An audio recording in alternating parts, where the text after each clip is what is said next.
The battle for my ranch began almost as soon as I moved in, escalating from confused stares to a full-blown fraud scandal in less than a season.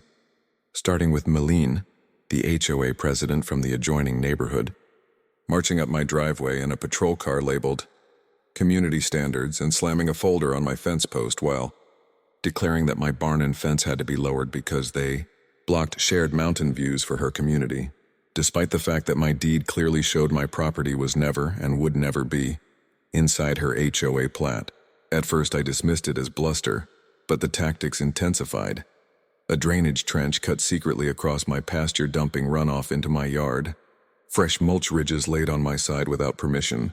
Professionally printed flyers distributed claiming fire safety and view liberation that falsely featured my barn circled in red, making neighbors think my ranch was subject to their so-called community rules. When I caught them moving boundary stakes and traced strange green dye stains in the drainage channel, I began daily documentation, setting up rain gauges, logs, photos, and even inviting neighbors like Rebecca, a sharp forensic accountant, to examine the tampering. Together we caught HOA workers in flashlight videos pouring dyed water to fake flow patterns. The proof became undeniable when we repeated the experiment in daylight with controlled hose water, and bright green color flowed openly from their trench to my collection pit. Neighbors gasped, phones came out, and whispers shifted from suspicion of me to shock at their HOA's illegal activity. Through it all, Meline's rhetoric only grew wilder. She shrieked, "This land is mine.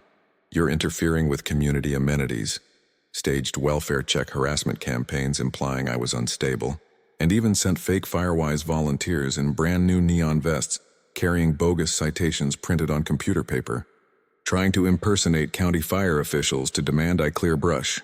Their act collapsed the moment real county range official Stephen arrived in his marked vehicle, badge in hand, identifying their stunt as impersonation, documenting fresh tree cuttings around the boundary, and declaring that their shiny mulch piles were fire hazards, not safety measures. His authority gave me my first shield, but the harassment kept twisting.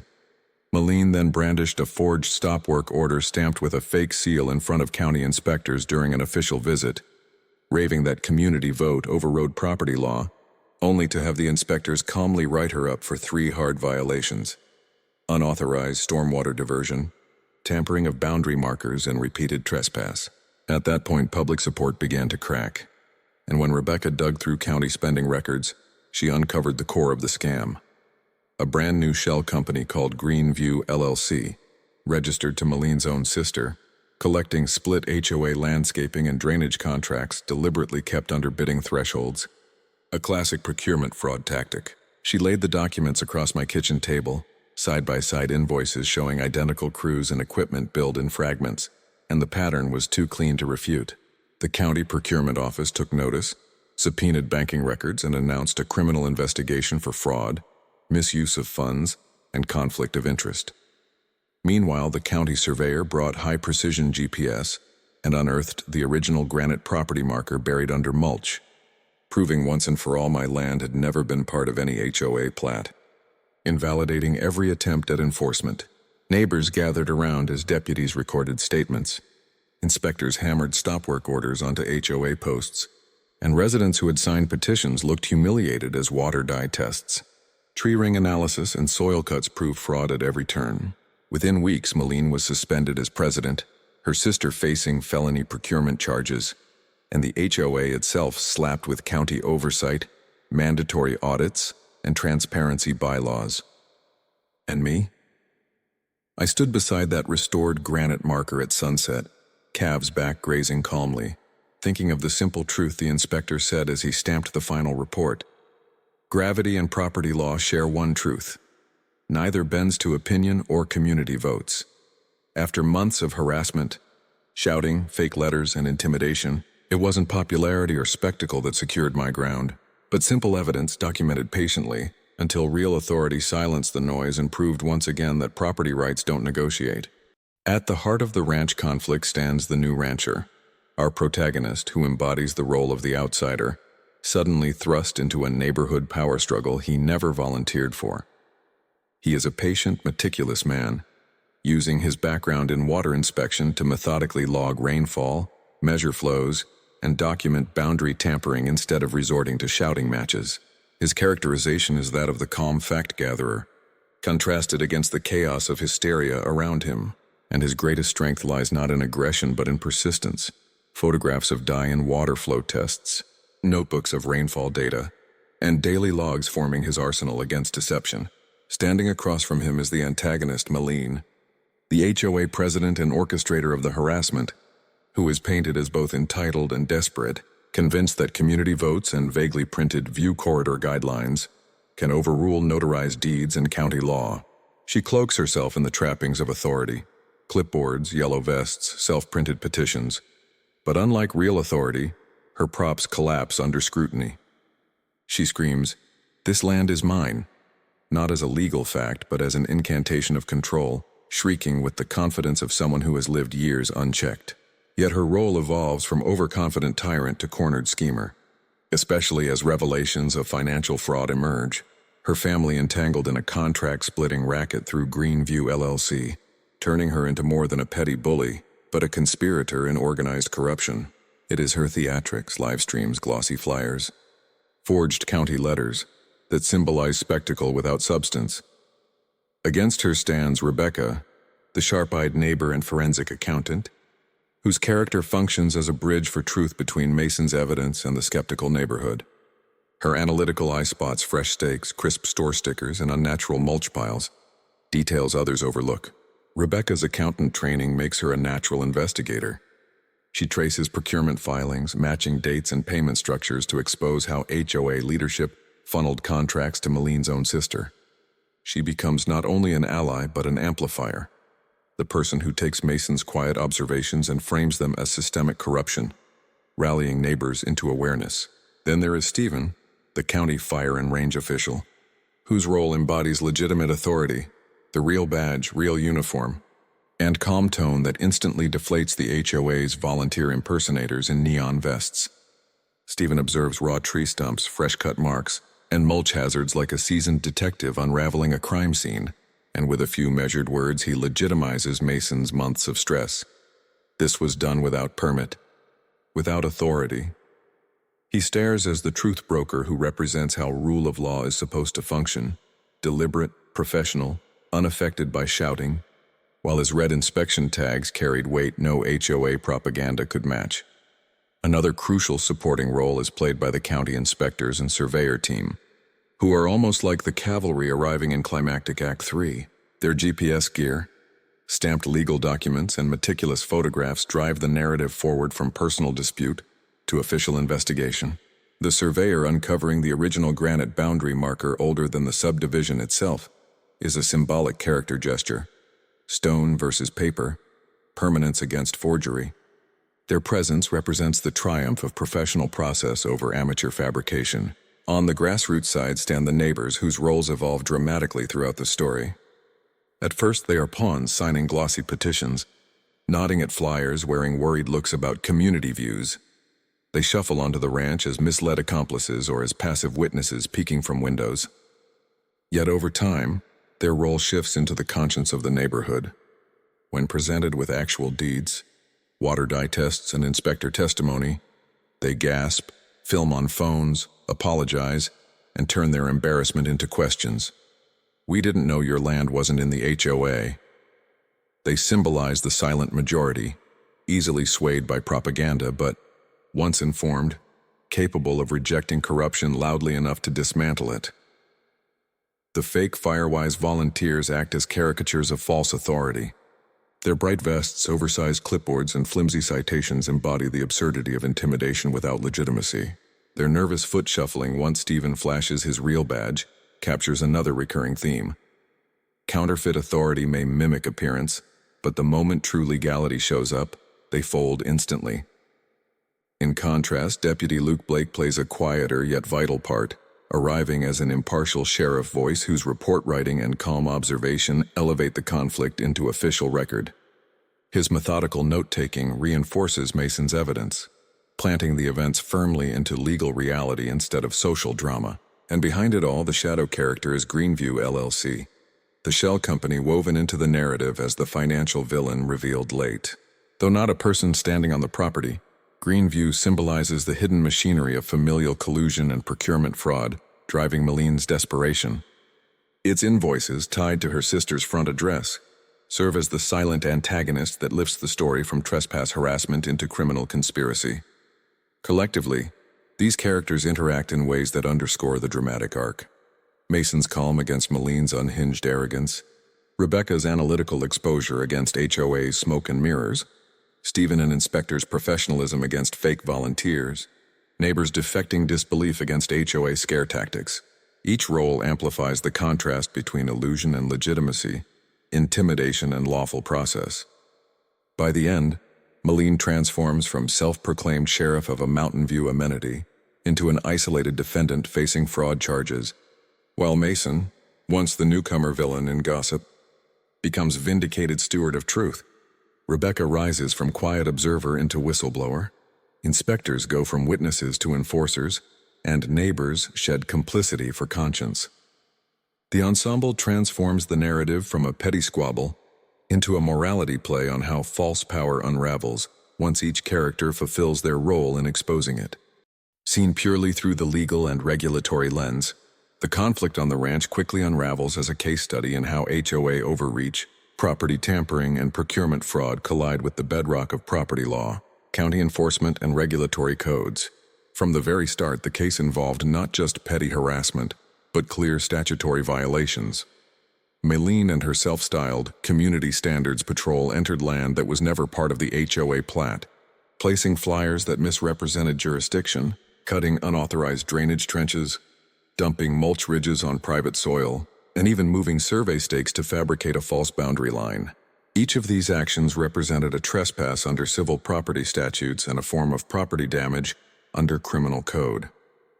The fake glossy flyers showing the rancher's barn and fence circled in red as though subject to HOA clearance were not simply propaganda, but actionable misrepresentation, and when neighbors signed petitions based on those false representations, the HOA exposed itself to liability for fraudulent inducement.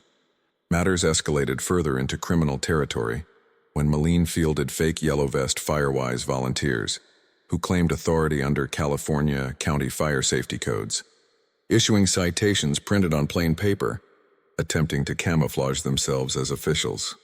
In legal terms, this constituted impersonation of government officials, a misdemeanor offense under multiple state statutes. Their presence was demolished by the arrival of a real county official, Stephen, who carried a legitimate badge, who immediately stated that impersonation and unauthorized orders on private land can be prosecuted. With evidence of fake officialdom stacked against her, Maline doubled down by presenting a forged stop work letter bearing a counterfeit county seal, an action that lifts the case from community dispute to outright forgery of government records, a felony in most jurisdictions. The technical violations of water and flood law were equally serious.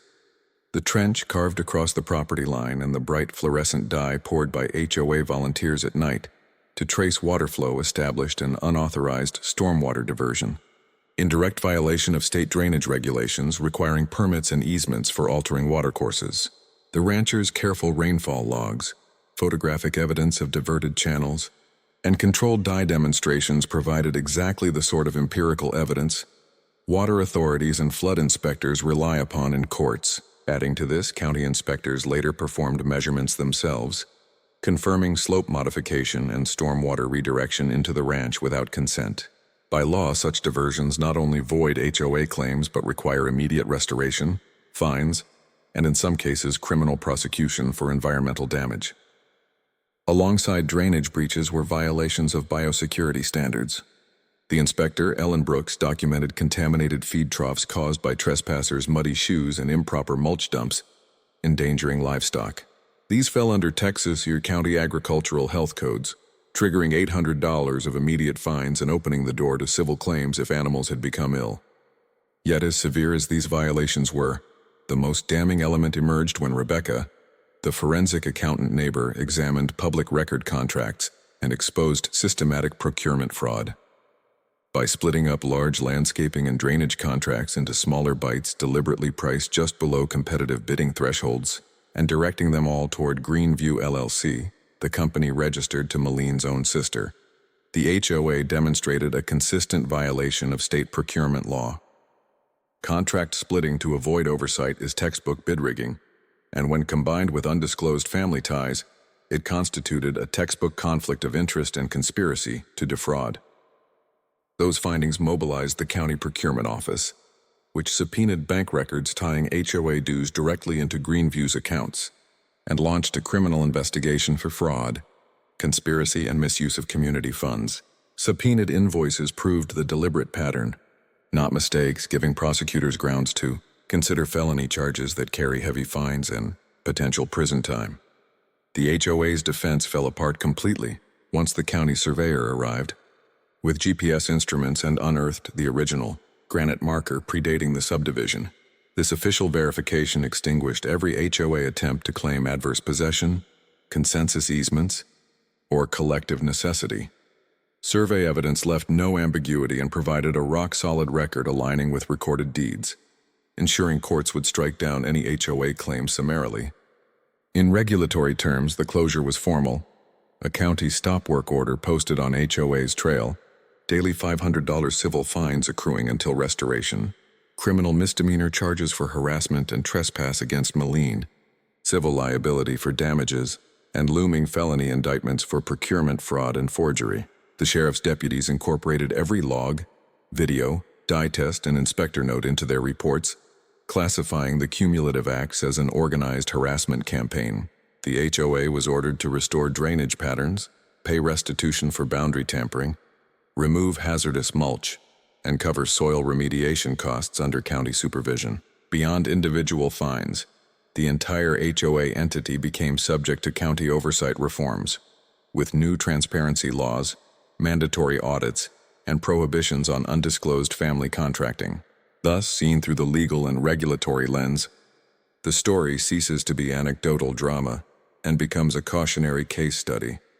How swiftly ostensible community standards unravel when pitted against deeds, statutes, inspectors, and due process. The rancher's calm documentation, rain logs, photographs, soil samples became admissible evidence.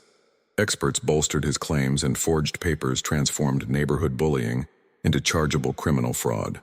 In a single arc, the HOA went from swaggering clipboard enforcers to defendants staring down fines, removal from office in criminal courtrooms, proving once again that property rights, unlike intimidation campaigns, rest on a foundation of law that counterfeit authority cannot usurp. When viewed thematically, the bizarre clash between a solitary rancher and Moline's HOA cabal transforms from a neighborly squabble into a timeless lesson about power, truth, and integrity, illustrating first and foremost the enduring tension of individual rights versus collective delusion.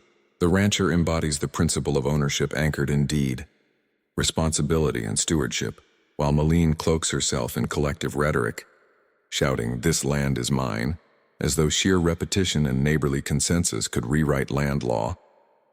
This clash drives home the theme that community votes and glossy flyers mean nothing when pitted against recorded property rights, and it underscores how quickly collective movements can devolve into delusion when unmoored from law. Closely tied to this is the theme of truth versus propaganda. As the narrative reveals how fragile yet potent false optics can be, Moline relies on spectacle. View corridor flyers with the rancher's barn circled in red, fake Firewise volunteers in spotless yellow vests, staged live streams portraying him as an unstable man resisting community safety, to frame her narrative. But these flourishes collapse the moment real facts surface.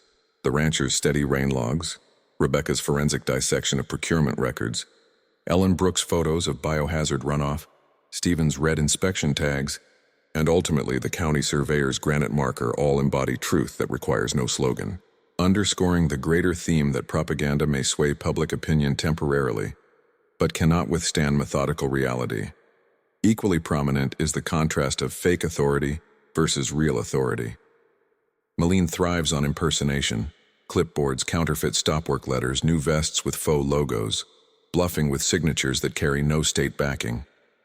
She equates collective pressure with legal power, assuming if enough neighbors nod, ownership must bend. In stark opposition, real authority arrives quietly and surgically. The county inspector citing stormwater codes, the fire official catching tree stumps freshly cut, the sheriff calmly noting HOA memos have no jurisdiction, and the surveyor matching GPS data to historic granite markers. When these real institutions speak, the HOA's elaborate theater evaporates instantly. The theme resonates universally. In moments of conflict, true authority reveals itself not in shouting or symbols, but in credentialed expertise and codified law. Another underlying thread is stewardship versus exploitation. The rancher sees land as living trust, calves huddling in stress, grass cultivated carefully, water flow monitored to safeguard animals. For him, fights are not waged out of paranoia but duty, because one contaminated trench or mulch pile could wipe out livestock. By contrast, Malene treats land as a commodity, a view corridor to be packaged, HOA dues funneled into her sister's shell company, boundaries manipulated to expand her influence. She exploits rather than cares, seeing legal soil as profit margin. This juxtaposition illustrates how land stewardship, grounded in science and patience, outlasts exploitation disguised as community benefit. The story also mines the theme of conscience versus complicity. At first, neighbors sign petitions, wear vests, parrot HOA leaders' rhetoric, acting as props in a staged play. But conscience cracks complicity. Rebecca notices fresh wood, crisp stickers on weathered stakes, and decides to align with truth over fear. Sarah, an insider, turns over damning chat logs breaking the HOA's conspiracy from within. Neighbors, once pawns, gasp aloud when dye streaks visibly across trenches, realizing lies have drowned their good faith. Their arc reflects how ordinary people, when confronted with undeniable proof, leave complicity behind and reclaim conscience, a theme as old as whistleblowing itself. And overarching all is the theme of justice versus corruption. Malene represents systemic corruption, manipulation, impersonation, family enrichment through HOA contracts, and harassment disguised as community service. Justice emerges slowly, frustratingly, through logs, evidence, outside officials, until the crescendo when county prosecutors file procurement fraud charges and surveyors finalize markers. Justice is procedural, quiet, sometimes delayed, but inexorable. Corruption is loud, flashy, immediate, but ultimately hollow. Taken together, these themes weave a cautionary fable that rights don't dissolve in neighborly consensus, that propaganda cannot outlast data, that fake authority folds before real credentials, that stewardship is more noble than exploitation, that conscience can undo complicity, and that justice, though slower, crushes corruption inevitably. What began as a surreal scene of strangers in fresh vests circling a new landowner's barn becomes a parable on law, community psychology, and responsibility. The stone boundary marker uncovered at the end stands as symbol, granite permanence against paper fraud. Its weathered certainty confirms that property rights, biodiversity, and truth require no applause, only time and patient defense. In the end, the noise of petitions, flyers, and false citations fades, replaced by the silence of vindication as inspectors stamp real orders. The story holds heavy thematic weight.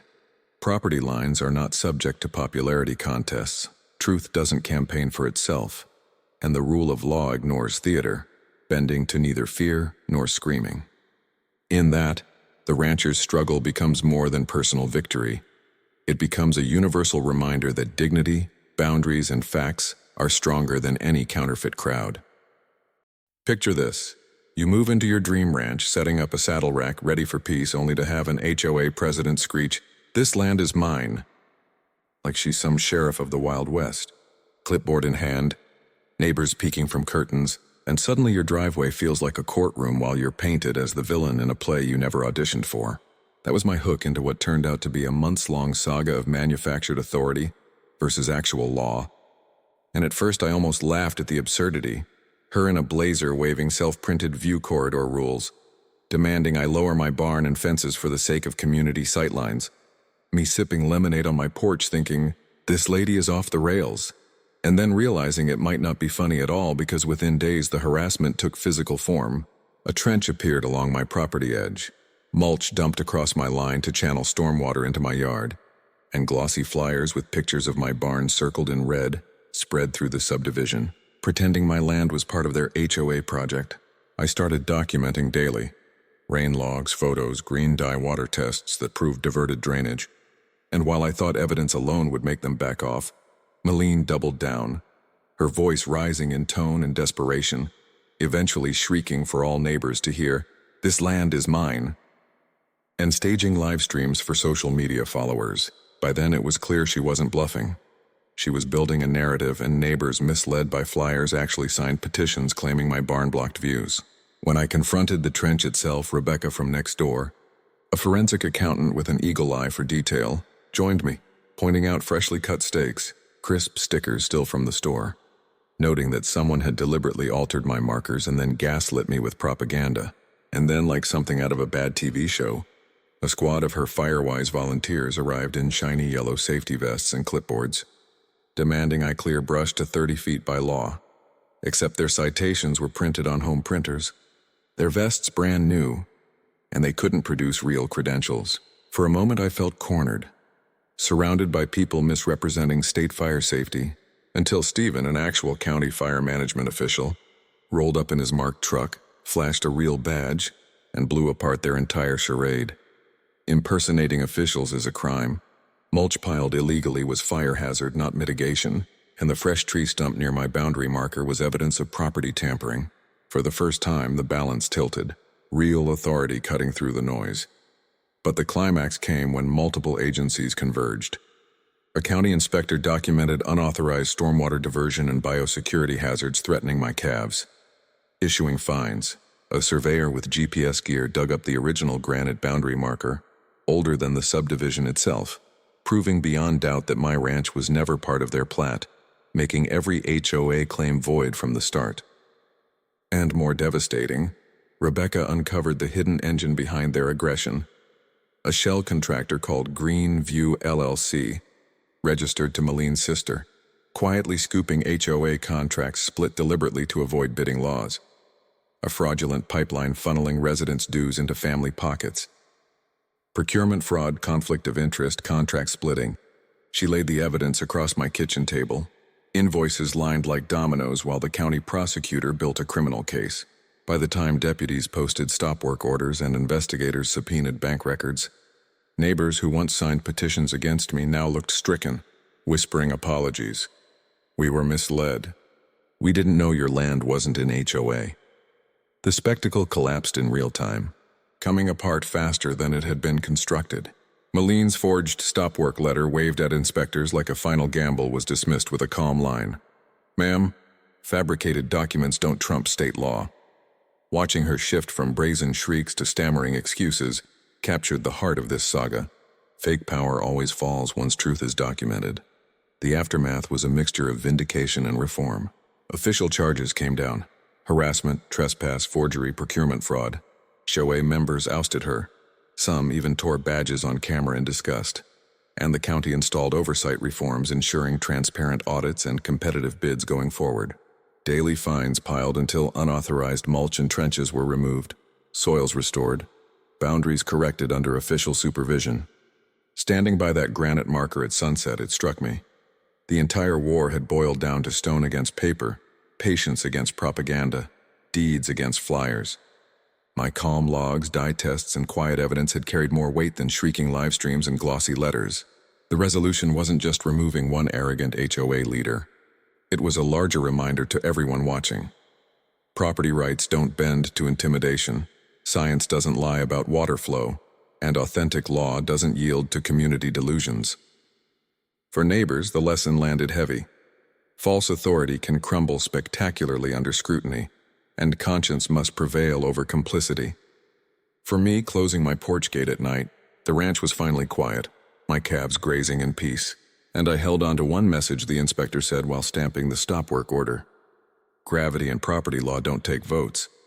That line became the ending note to the entire story. In a world of shouting and fakery, truth doesn't need permission, it just needs patience.